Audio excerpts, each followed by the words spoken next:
This is Keys to the Shop, Founder Friday edition. Today we're talking with Varat Vichit-Vadakan of Roots Coffee Roaster in Bangkok, Thailand.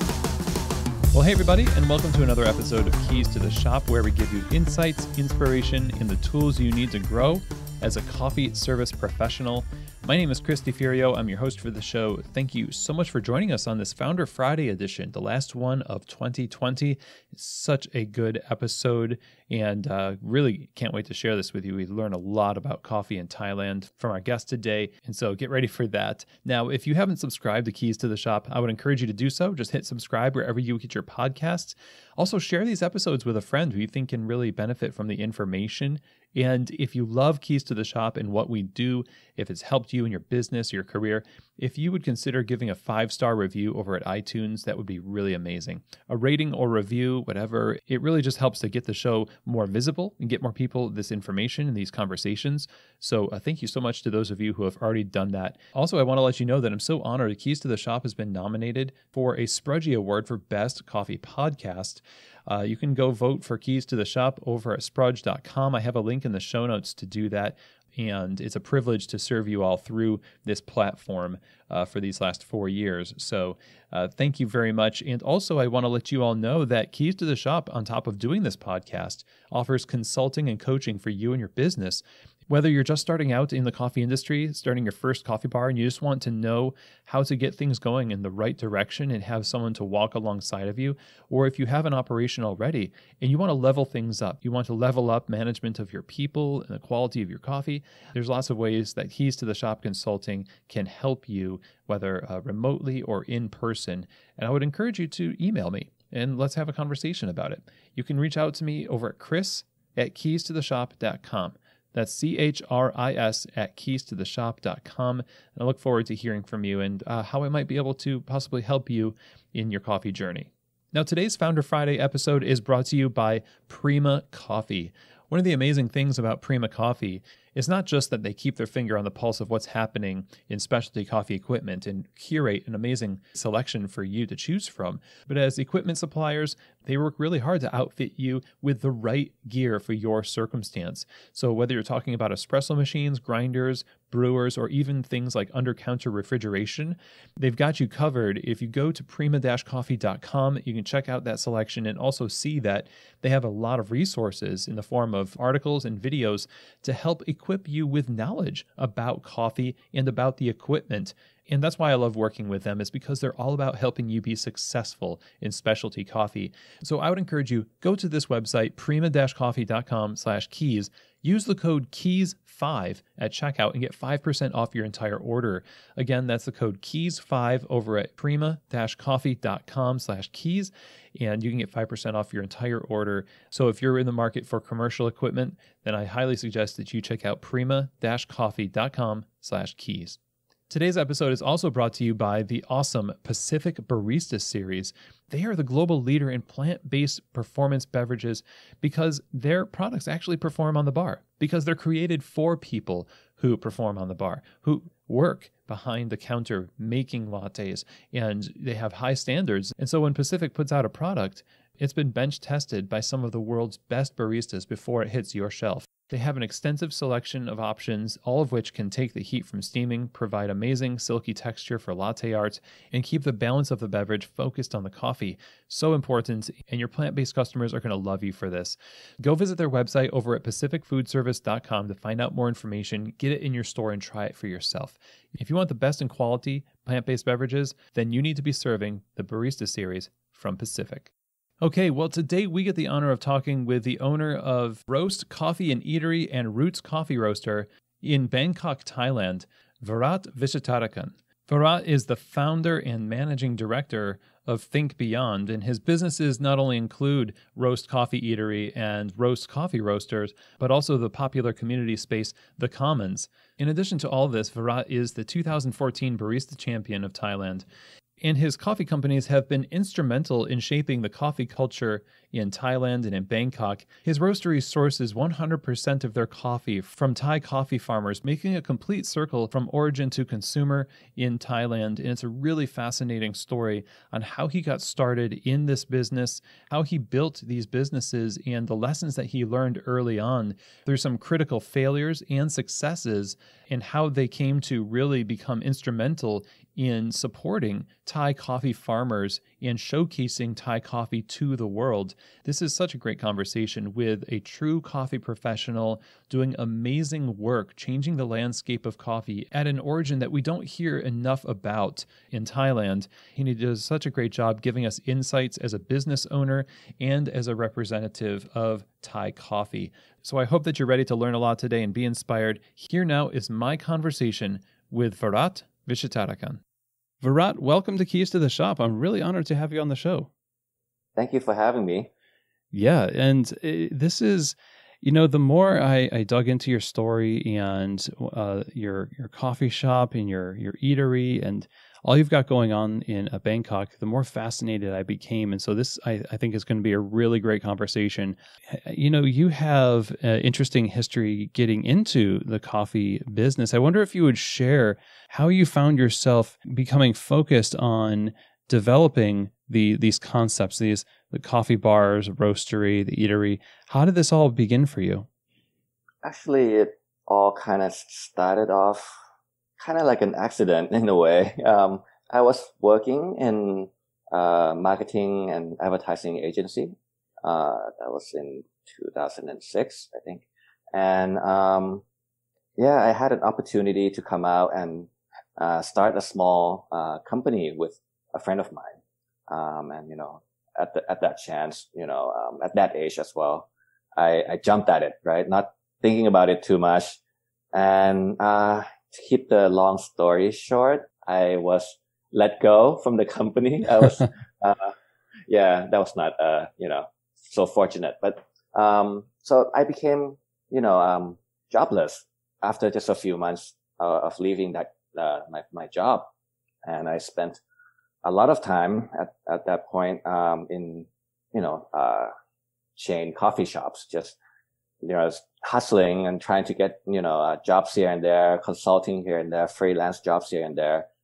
And, from not having an office and spending a lot of time in coffee shops to meet my clients, I realized that, why am I paying so much money, to be in an environment that is, not as good as it could be. And the product wise, the coffee that was being served in Thailand at that time, was really not up to par and not really what I was looking for.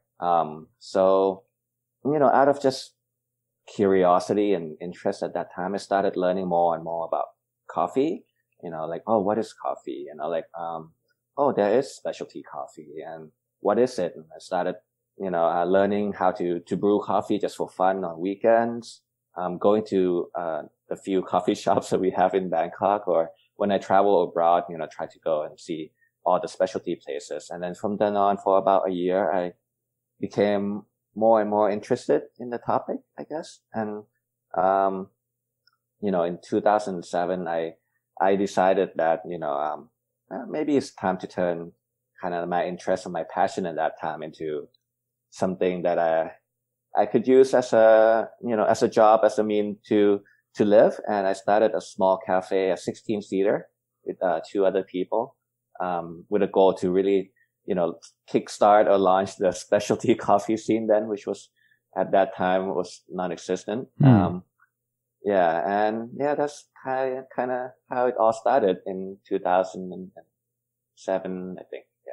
Yeah. And that was roast, right? Actually, that was one before. Oh, before really? roast even. Okay. Yes, yeah.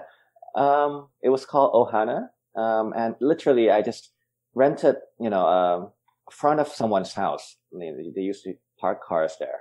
And I asked to turn that into a small coffee shop in this really nice residential, street. People were walking, like in Thailand, no one really walks to the street. People just drive, right? But, on this road, there's a lot of, the expat communities, a lot of foreigners who live on that road. And I figured, if I was going to start something that obviously the locals may not understand too much. I should do it where there are a lot of foreigners who would maybe appreciate what I'm trying to do here, and not say, "Oh, how come you stop? Your coffee is expensive as let's say the Starbucks." I have nothing against them, but I'm just saying at that time it's not common that a local brand would charge a lot for coffee here. Okay, so that kind of got your foot in the door, and in terms of building a business that was sustainable or at least somewhat profitable, charging what you needed to charge for the quality that you were doing with the expat community, and I imagine now the makeup of your customer base is a variety of people, local and expats. And how did that? I imagine it went well. It went over pretty well. What did it look like to start to win over the local community once you established yourself in that first kind of, I don't want to say pop-up, but that first storefront that you did at Ohana? I think it was pretty hard in the beginning. Like a lot of my clienteles were at the very beginning, the Japanese housewives. There's a lot of them in Bangkok. The foreigners, the expats, and the affluent Thais who maybe have been abroad. But we just kept our heads down, and the place was pretty small, so the rent was not a key factor, and I was working there every day anyways. So we were able to run somewhat of a sustainable, decent business there. But the more I think it was luckily at that time there weren't a lot of competitions. So I guess when the locals started to find out that there's this small coffee shop, trying to serve higher quality coffee than most coffee shops at that time, they do come, they visit. And then for Thais, it's a very common thing that we also tell our friends what we like and what we enjoy, and you should go check this place out. And it took a while. It took almost a year, but then after that we saw, okay, the Thais are starting to come. But at that time still we were not able to reach all the local market just because of the size of the space and how the fact that we didn't really have parking for our customers. It was not until Rose really that the local community really found out what we were trying to do, and that was 2.5 years, almost 3 years after. Okay, so was that a function of where you opened Roast as opposed to the area where, I think every city has that area where locals just try not to go, and the places where they do congregate. So is Roast more situated to serve the locals? Yes, I think where Roast was located at first, it's a lot more convenient for the locals to find us.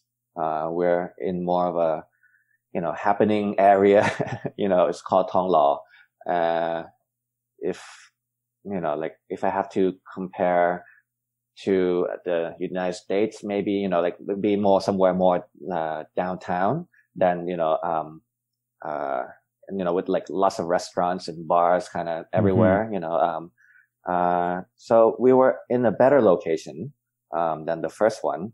But more important than that is that, we had parking, and what we, also didn't have in the first place much was food. And I think at that time, it's very strange for Thais, for the locals at least, to go to a place that only serves coffee. The questions I would get the most is, oh yeah, so what do you have to eat, along with the coffee that you have? And I would, at that time in the first place, we didn't really have much, we had some pastries and other things. And, like what I saw in the States, right? Like, very coffee centric, just a few things to eat. But I think, for Thais, we like it that, when you go to a certain place, to a cafe, they can have the full experience with food and, drinks and coffee, and they can have a nice relaxing place to, eat and, hang out with their friends. So roast was a little bit more like that. It was more of an eatery, with a focus on serving specialty coffee. And that was pretty new at that time, I think. Now, is Ohana still around? No. The owner of the property took back the the space. She wanted to do her own cafe after she saw what we did with it. Oh, yeah. Yeah, classic story. I think that is most, classic. Yeah, but I think it was a really good learning experience for us to do that. Yeah. So that's what I was going to ask next here, really, and backing up a little bit, because I know we could just kind of go from one to the other, and I want to just dive into that in a little bit. But there's a lot of stuff that happened here between Ohana and founding Roast. In the lessons that you learned in the first one, I wonder how you applied those to Roast, because obviously Roast is a bit more of a put together concept. And surely there are some things that you said, okay, we're not going to do this because that didn't work, but we are definitely going to continue that. So I wonder what some of those things might be. There are quite a lot of them. But and also we didn't know a lot of things when we opened Roast, I think, the 2.5 years that I had at Ohana, I think what I got the most from doing that was to really understand what the customers were looking for, and what kind of service style, do we have to provide for them to keep coming back, right? And how to keep the quality of the products, to be consistent over time, because I feel like that is something we don't talk enough about in this industry. We're trying to say, oh, we have the best product and this and that, but to actually deliver a good product over time, at the same quality, that's really hard. And, it takes a group of people who care enough, right? So I think, before we opened Roast, we felt confident that we had the right group of people who cared enough about what we do to kind of move on together. And also, the other thing that we learned was that, we needed to have more than just coffee to continue our story, which was, we needed to have more food offering. And at that time also, I couldn't just rest on my laurels, and I had to keep learning more. And that was the time when actually I probably learned the most about coffee. The roasting part, I took a lot of classes and studied on my own and started roasting on small scale, and, trying to learn from as many people as I could. And I think, that lesson I still carry that to this day, just trying to learn as much as I can from people around me. Right. So you're saying that you were doing roasting at Ohana and then were able to transfer that to Roast, or did you start roasting at Roast itself? We had our first roaster at the Eatery called Roast, but when I was at Ohana, I was already going to different roasters, asking them to teach me how to roast. I actually went to the States to join, I think it was like a week and a half. I went to a coffee course with Willem Booth in the Bay Area, and more than just what I learned there, I met a lot of people who are roasters from all around the world. There's this place called Nylon Coffee from Singapore, and one of the roasters was there with me. So it's great to have friends who are roasters from different places doing different things, so you can learn off them and kind of share ideas and grow with them as well. Excellent. So when you took on this project with Roast and you bought your first roaster, and you've kind of formalized a lot of things that have been conceptualized or we're kind of experimenting with at Ohana, I wonder what challenges were you presented as you tried to take on this larger, more polished, but larger concept at Roast? Well, there's quite a lot of them, actually. But the challenges that I found to be tough was that I think I was a little bit ahead of my time in Bangkok. We were trying to serve specialty coffee, which was something that was already pretty new at that time in Bangkok. So, serving single origin coffee, we, at that time, we didn't roast it, the coffee, the traditional way, which is on the darker side of the roasting spectrum.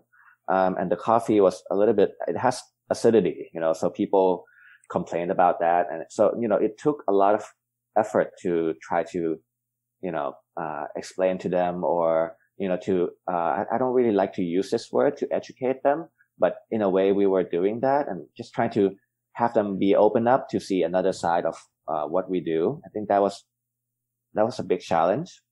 And another big challenge, I think, was the fact that, we were doing a lot of food, this is a eatery. And, I have no prior background in food. I mean, I do know how to cook, but I wouldn't call myself a chef.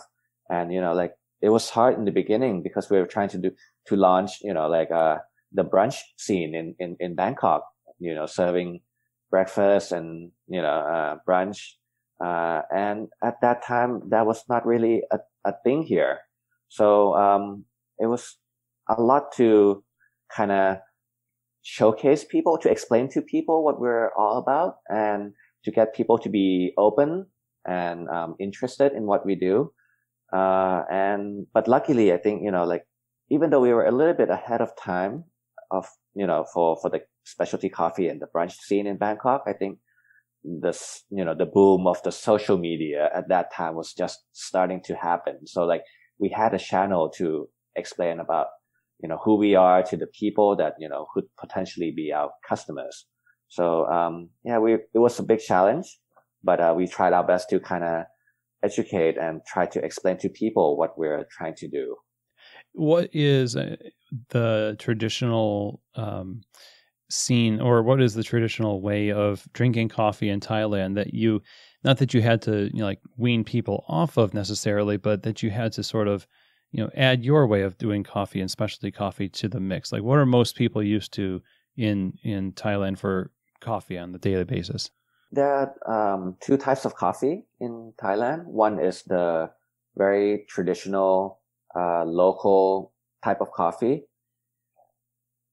Is we call it oliang, or very dark roasted coffee with sometimes roasted with corns and grains and other types of things, and brewed very strongly and served with condensed milk. So that's the very traditional way, and we were not trying to compete with that for sure. I think that's I have a lot of respect for the people who do that, but taste wise, it was just not what I was aiming for. And then there was another group of customers who were already drinking, what we know today, right? Which is the Starbucks kind of coffee. We have here the Opongpang. I'm not sure if you have it in the States as well. But, so, what you see as the mass chains, and, there are already quite a lot of them, but people are going there not necessarily to enjoy the coffee, but more of a place to meet up, to work, to hang out, to wait while your better half is doing shopping in the mall, something like that. So but that was pretty much the extent of the coffee scene here at that time.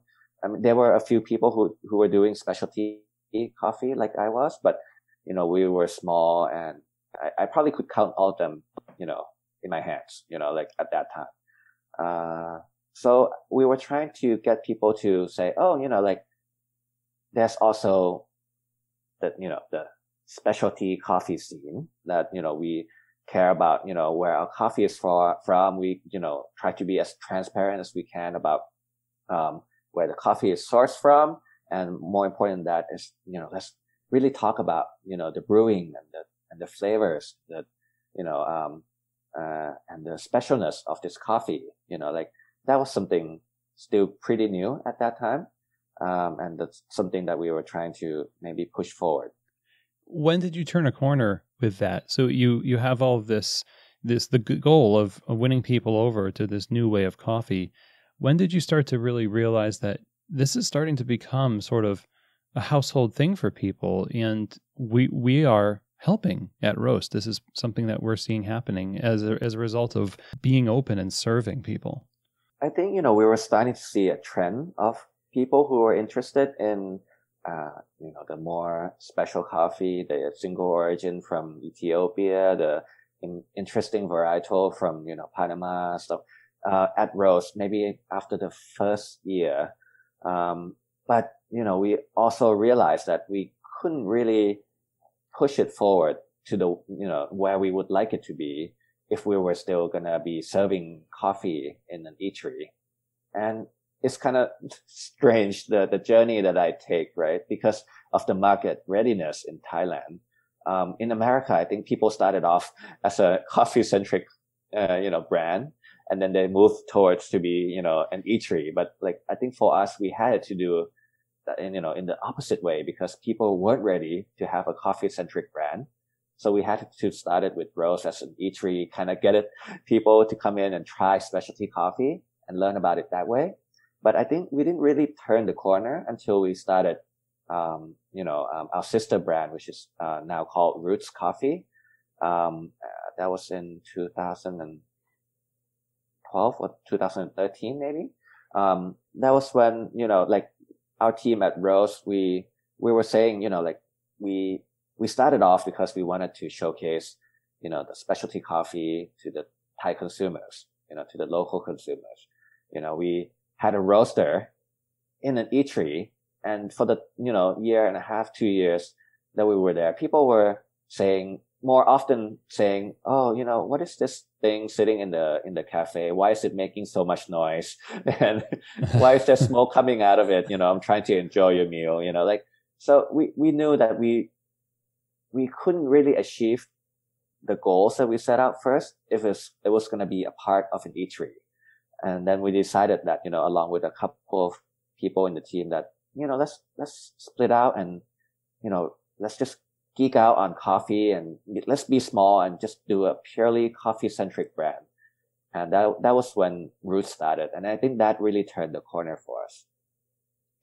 That's interesting to me. And the name, I don't know what's behind the name, but when I first heard it, I was, just thinking about you're returning to your roots or something like that. What's behind the name?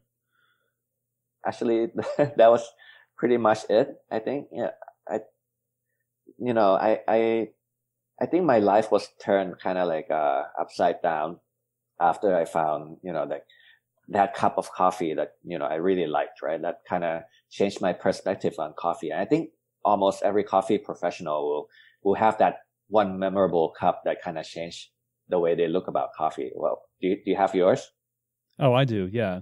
I tasted some Papua New Guinea in a coffee shop in Arkansas and could taste flavors in it. And it was just started a long journey. Yeah. Yeah. So I think, I was just that's the moment that I want to recreate for people, here. And that's going to be how you're going to be able to get more people to, appreciate what you do, right? To convert them, to have them see something, that will change the way they see things. Or, I think getting back to our roots, to our original intention, that was important. And I think at that time we already had enough experiences and, a fan base to do this. So along with, a few other co-founders, one especially, Korn, who was our head roaster at that time, we decided that, let's do it. Let's split out from Roast, from the eatery, and let's get back to our roots and start, coffee centric. At that time, we didn't, have anything. We didn't even have any other drinks except for coffee, which was extremely weird at that time to be doing that, in Bangkok. So how did that go? How did Roots, take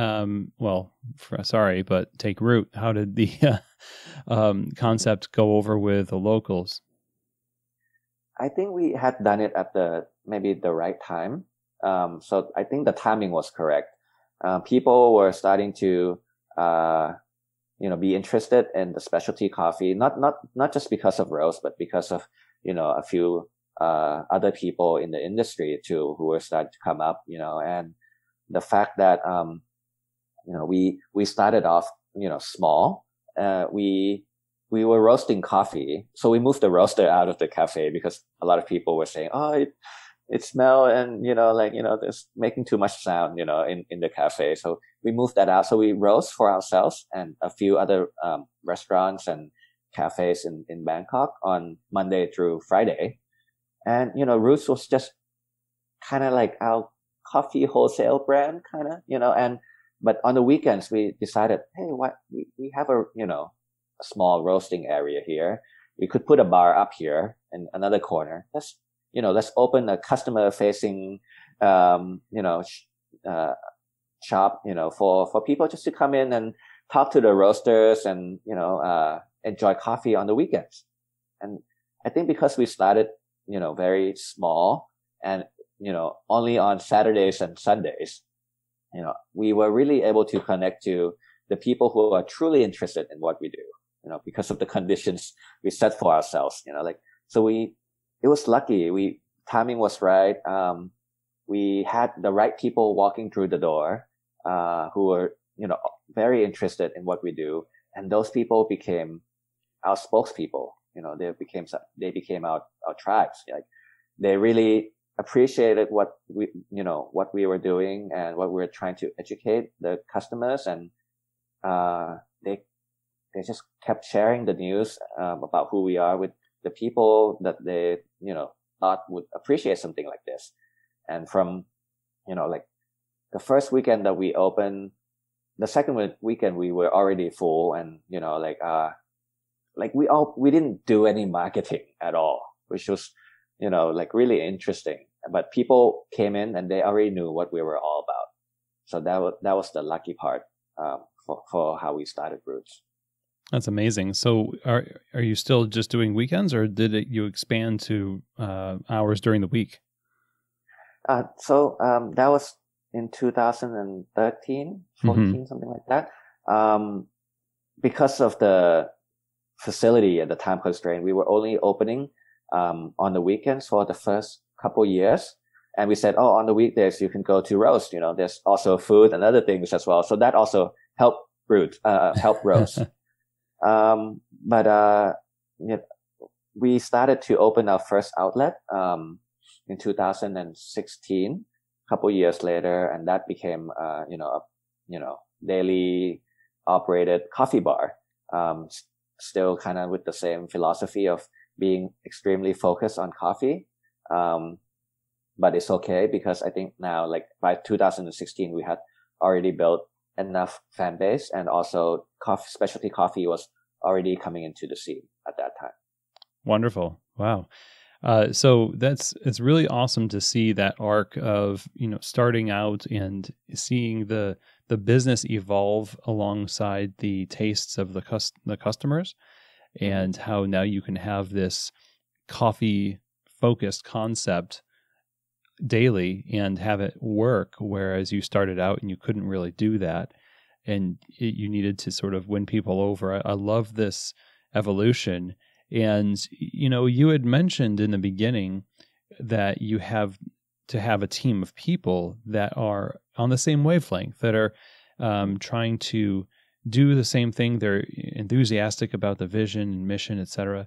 And I'm really curious about how you go about finding those people and what the training looks like because of the fact that you are trying to continue to evolve that palate for specialty coffee in Thailand. So I imagine there's a lot of, training for how to have conversations with people that don't understand what you're doing, but in a hospitable way. I wonder if you could elaborate on the staffing side of things a bit.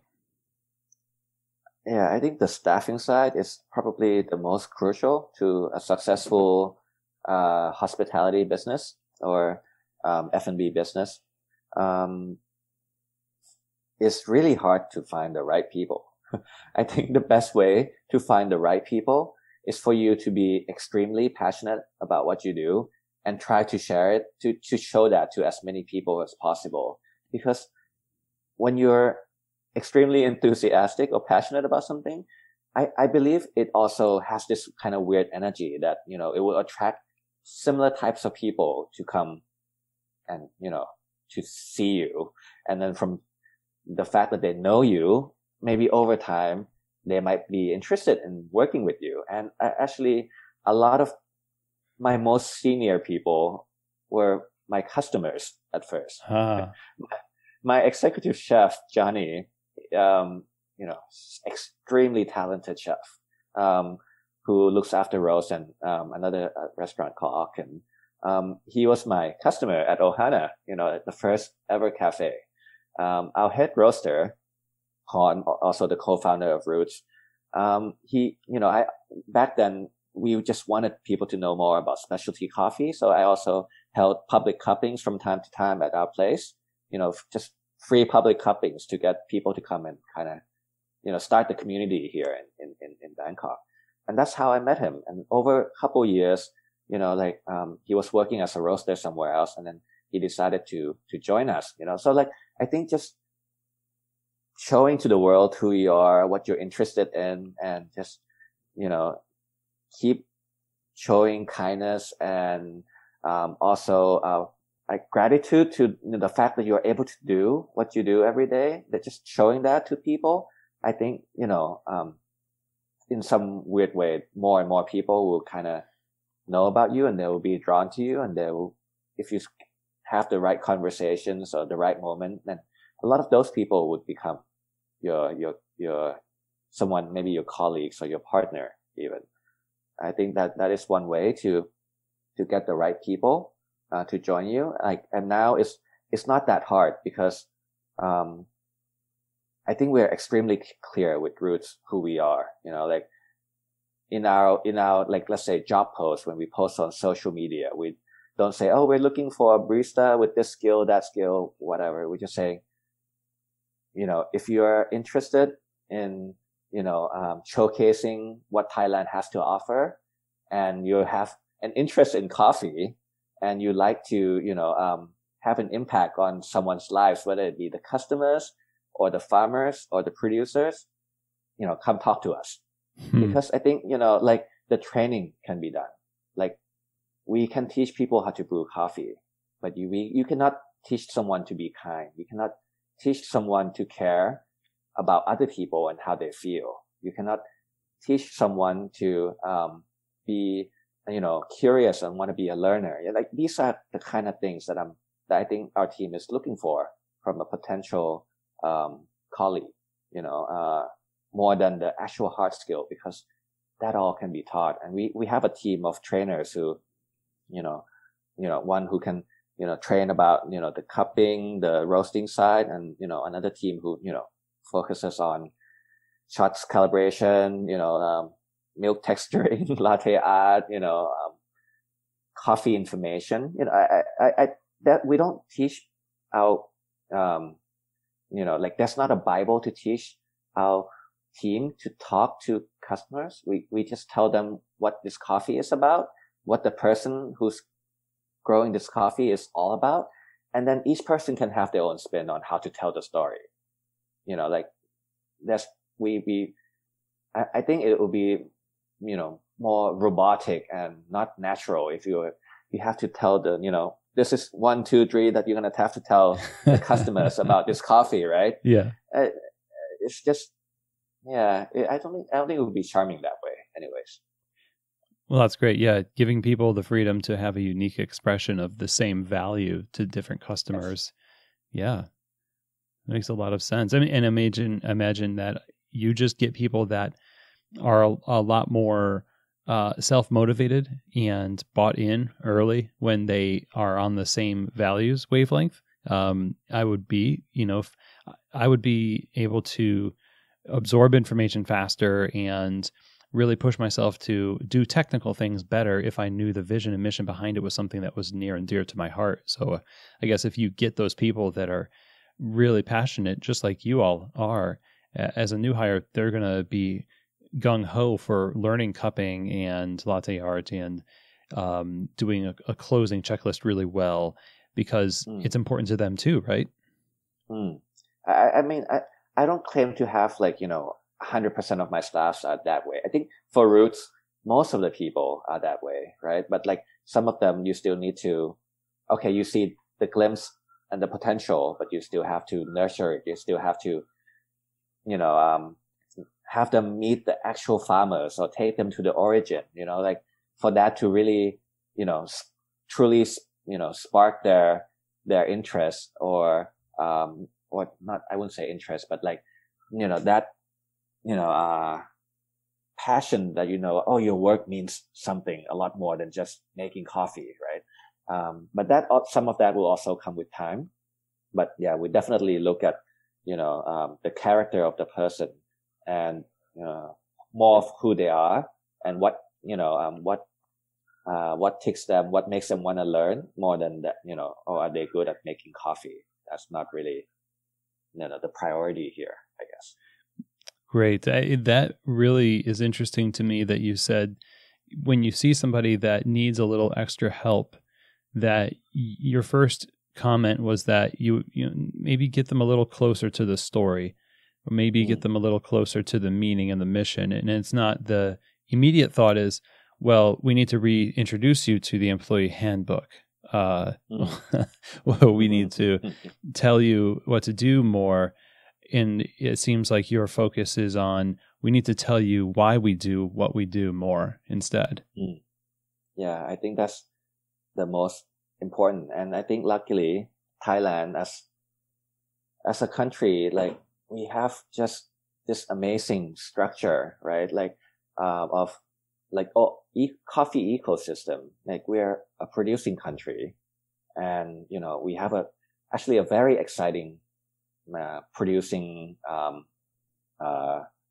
group of producing producers and coffee farmers who unlike most other producing countries where they're aging, you see a lot of second or third generation farmers who are in their 20s and 30s going back to do coffee in Thailand. And these people are on Instagram, they're on Facebook.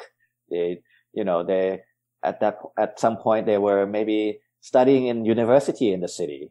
They were, ex-accountants who decided to come back and do coffee, so that's really special here, and it helps us to be able to connect to them. But besides the really interesting, growing communities, the consumer markets now also, we have amazing cafes, we have amazing roasters, we have a lot more customers who care about specialty coffee. So I think it's a really rare thing to have happen, because most of the best producing origins, they don't really have a thriving consumer markets. And most of the countries who have really established, developed consumer markets, they're not producing countries, and in Thailand, I can, hang up from this, podcast recording right now, and within 1.5 hours, I'll be hanging out with a coffee farmer up north, it's that easy, and we're that close. So I think that's something that we really have to take advantage of, and, getting our barista or even our consumers to see more of what is happening at the origin, that's going to make a lasting impact, in my opinion.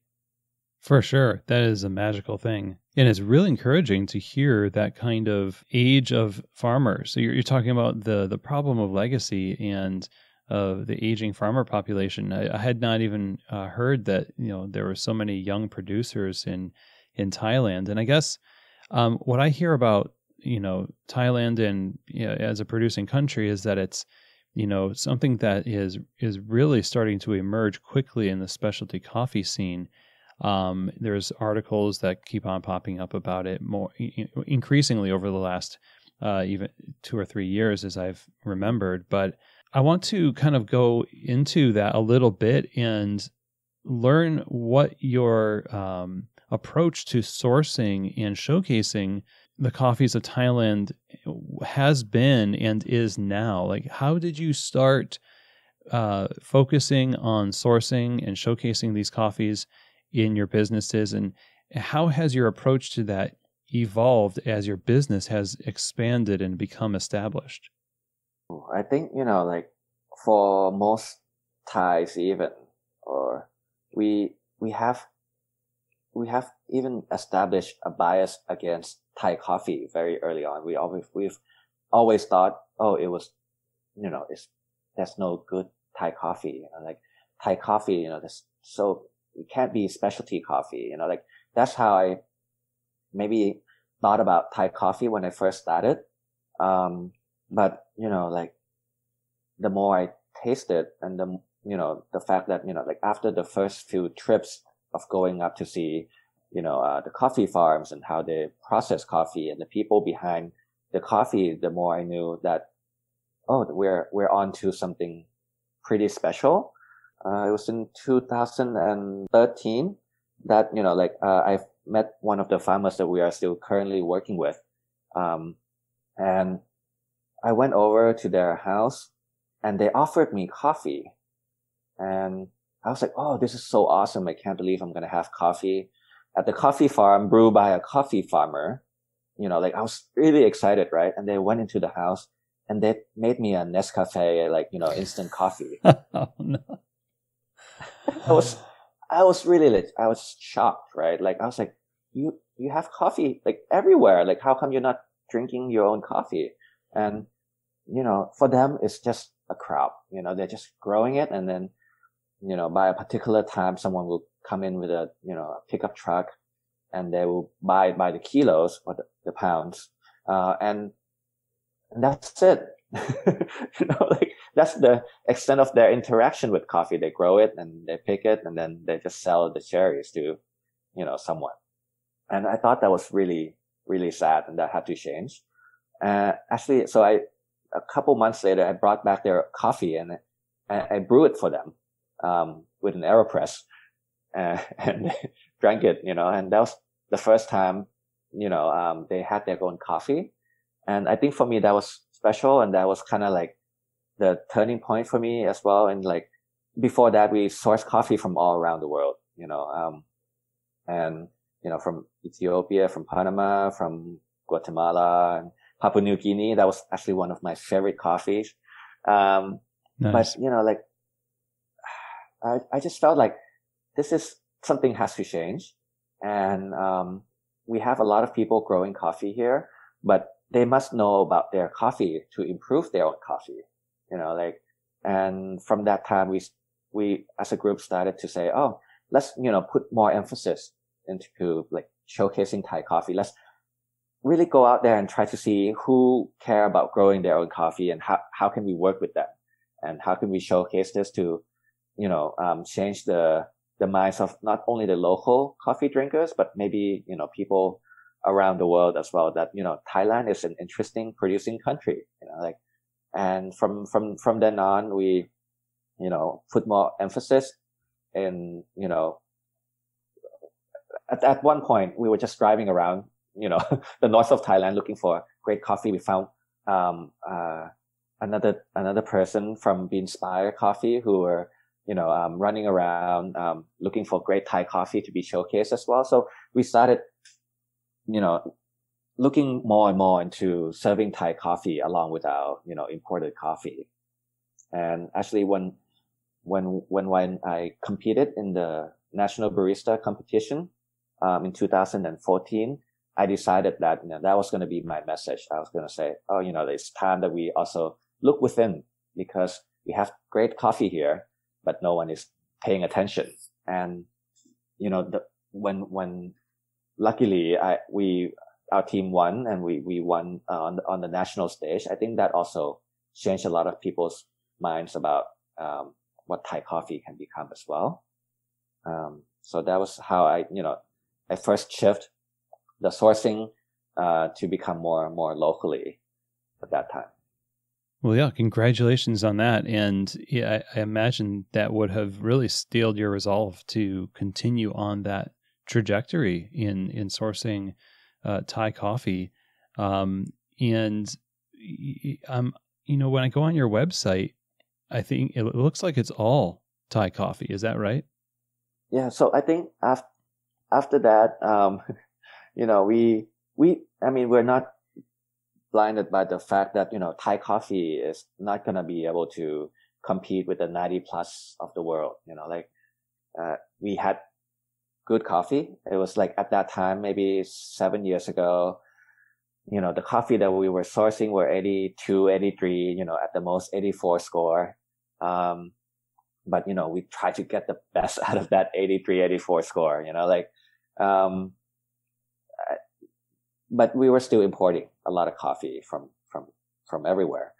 But we had a conscious conversation as a team around then, 2014, 15, I think, that says, something along the line that, if we're still allowing ourselves to import coffee from, the different great producing countries, then when are we really going to put our efforts and time and resources into developing what we have here? Because it's always easy. If you want an 86, 87, 90 plus coffee, you pick up a phone, and you call your trader and, green bean seller and say, oh, okay, we want this, please send a sample cup, in couple weeks, the coffee will be there, right? That's nothing against people who are doing that, but I'm just saying, we felt we had other purpose, and I think for us it's more like, how can we get Thai coffee from 82, 83 score to be 84, 85, or even more than that. And, at that time, okay, let's just say, what if we can't import any coffee?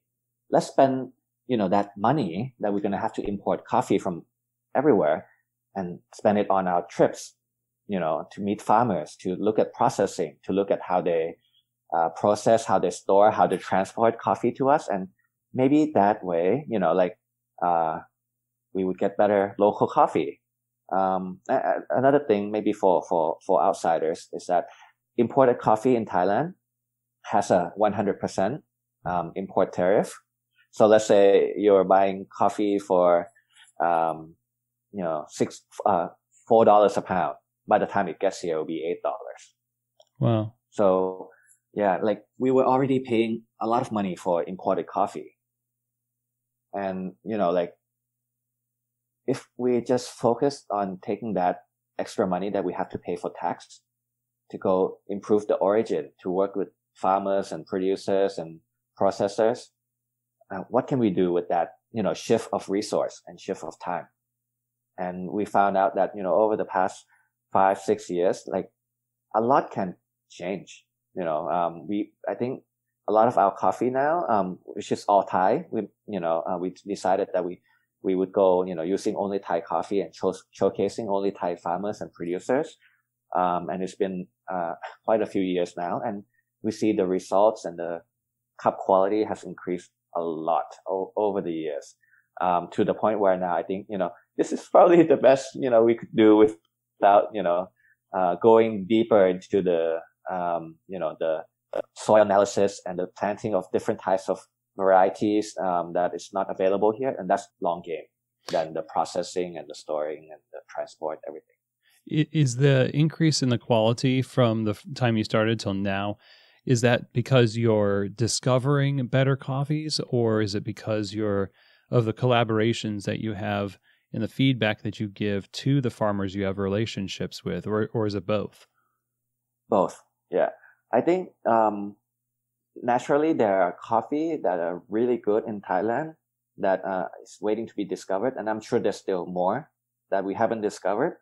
But most of the time they are grown, picked, and then mixed in with everyone else, so in the village who may care, may not care about what they're doing, right? So identifying, okay, this is, micro lot, this is an area, a farm that's located on this mountain that, gets a lot of sunlight at this time, but not, in the afternoon, or, this area has a lot of shades and a lot of really good soil, and you're just, picking out coffee from this farm and processing it, not mixed in with all the other coffee from that village.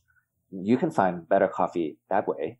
But, more than that, the work of, let's say some of the processors that we work with, or more of the producers that we work with, like we share information, we share cupping notes, we share, like what we read in online about how people are processing coffee in Colombia and processing coffee in Panama.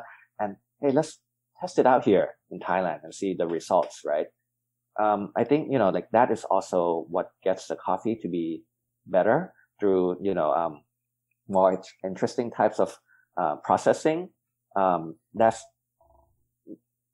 can help, but we also know that it's not the long-term goal, because I think for us now, like the long-term goal would be how can we improve the soil in which the coffee trees are growing in, what types of variety would be appropriate for growing in Thailand,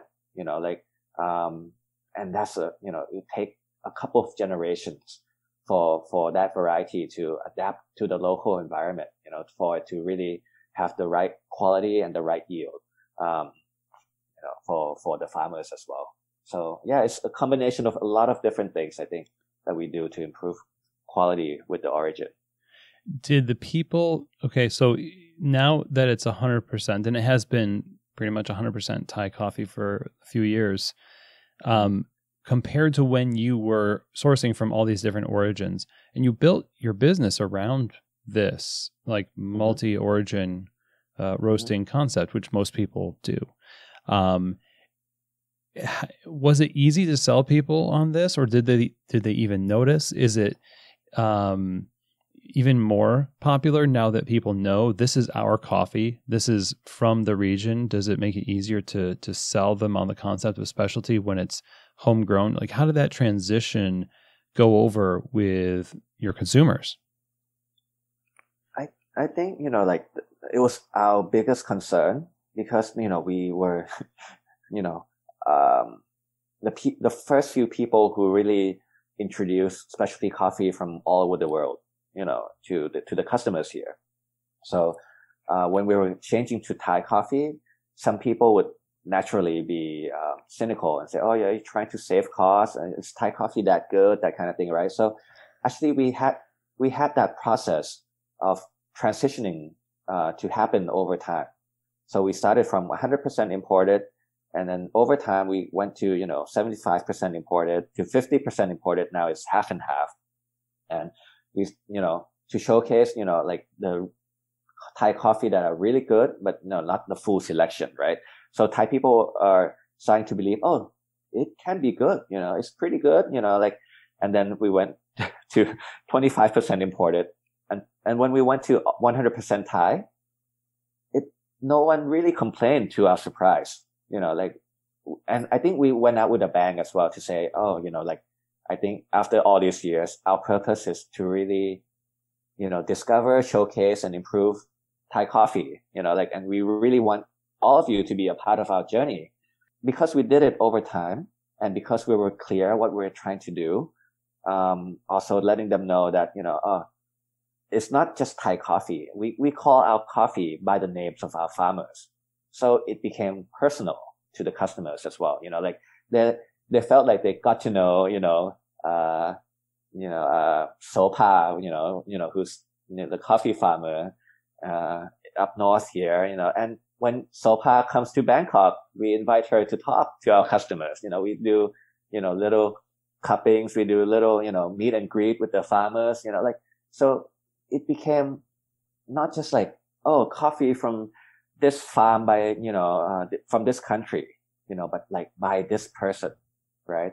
And I think that was really powerful. Like people were asking, oh, when is this, the coffee from, let's say, Mr. Chris is going to come back again. We miss having that coffee, I think that was also, like the change that we did. And because we did it over time, people, it was not so much of a shock for them, and they knew what they were supporting by drinking our coffee.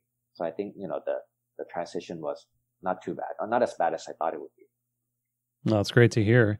And that's so key, right? The relationships, that aspect of, especially when you're in a community like you are, like you said, the ecosystem of Thailand, that you have pretty much the entire value chain right there.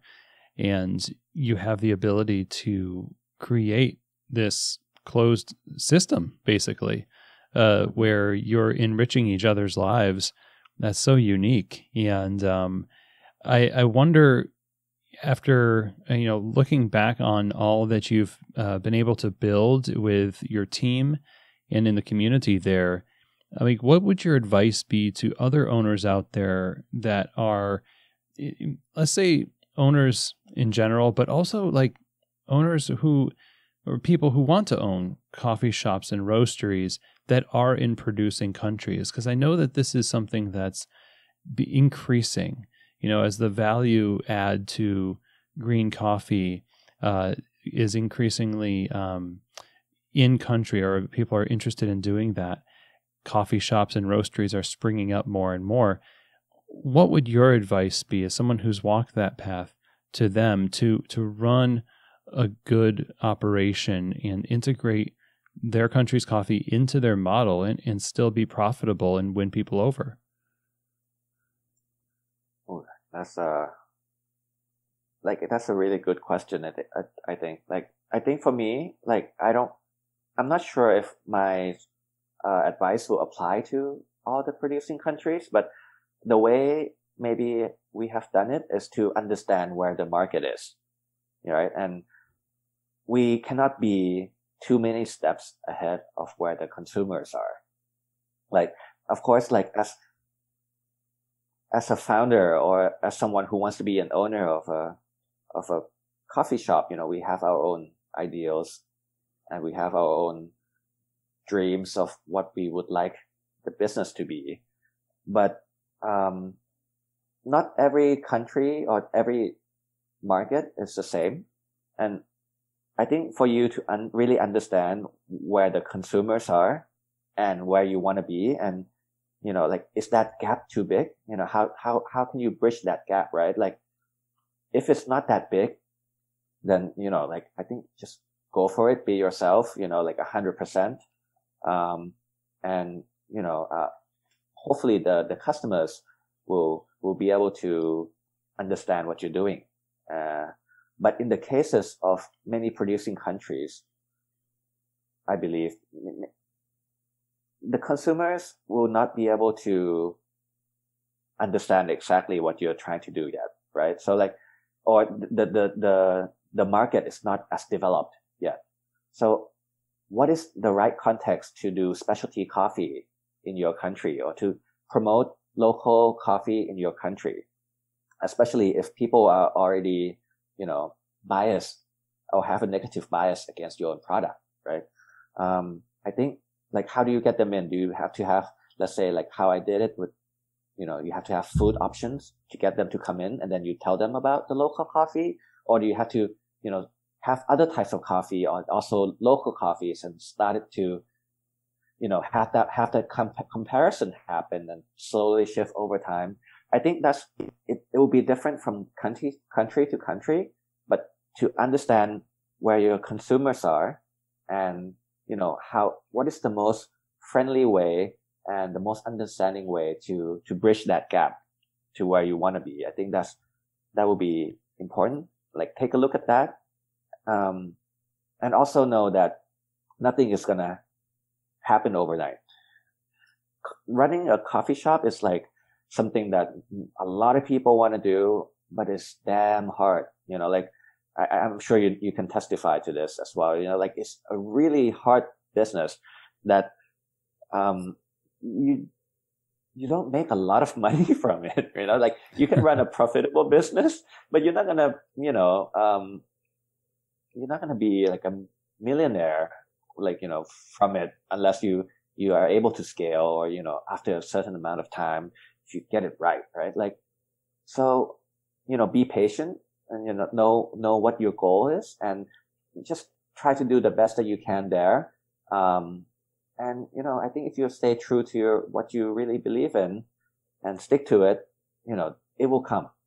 I think luck favors guys who has a purpose and who are trying to do something good for others. Stick to your roots. Stick to your roots. Well said. That's all so universally applicable. At least what I assume is universally true, no matter what market you're in, and being patient and listening to where people are in their coffee journey. And I've talked to so many people who attest to this being like the way for managing your staff, for having great relationships, and the same thing seems to be, very true for your customers as well. And I really appreciate your advice here, and it was really fascinating to hear your journey and your story. Yeah. Where do you? I guess my last question is, in 5 to 10 years, you've already seen so much growth in your own business and in the culture of Thai coffee. Where do you want to see this go in the future? Where do you hope that it's going to be? I think because of COVID, like a lot of things that maybe we were planning is like now like out of the window in a bit. Like it's a very challenging year that brings a lot of uncertainty. I think not just to us here, but to everyone around the world, right? But if I have to see, what I would like to see Thai coffee kind of the coffee industry go as a whole is, to continue to nurture this ecosystem, this very special ecosystem that we have. Like I'm hoping to see more Thai roasters work more at the origin to support the people who I feel have the hardest work in the coffee chain.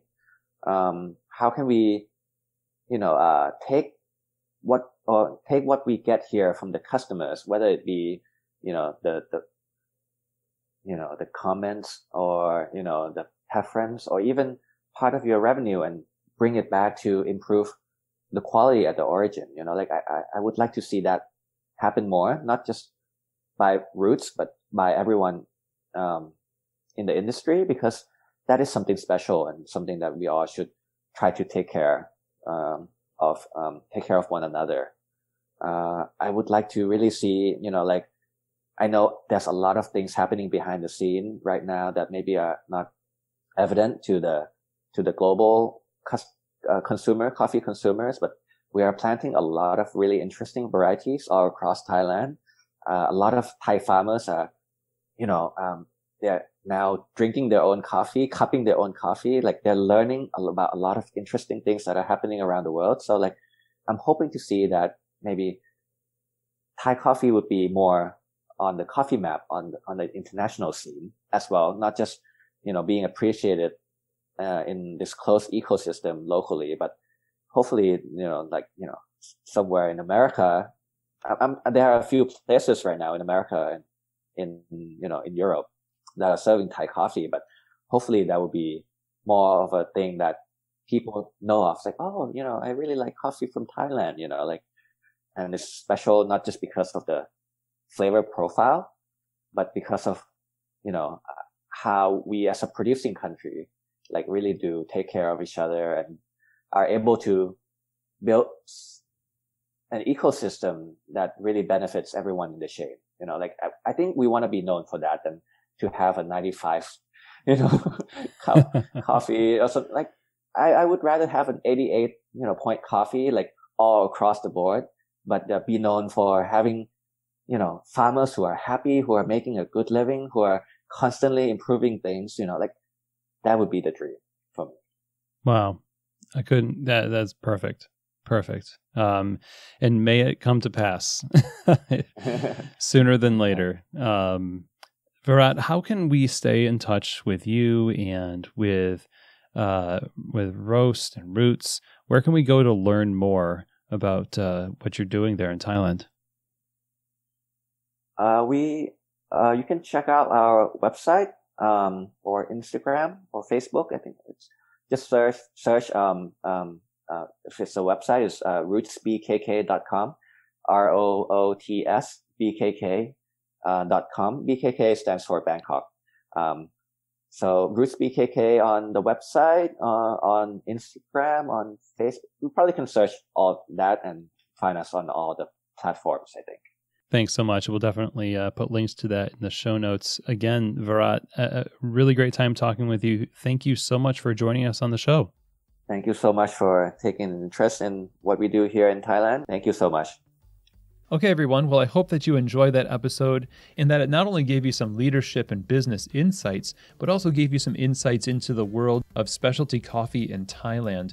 And the great work that Varatt is doing with his companies in Thailand is certainly inspiring. So a big thank you to Varatt for joining us on the show. To find out more information about Roots Coffee Roasters, you can go to Roots BKK. This stands for Bangkok, so rootsbkk.com. You can also follow them on Instagram. That is the same handle, RootsBKK. You'll have these in the show notes as well. The links will be in the show notes. And if you have any questions or comments or feedback about this or any other episodes, you can contact me via email. Just send me a message, chris@keystotheshop.com.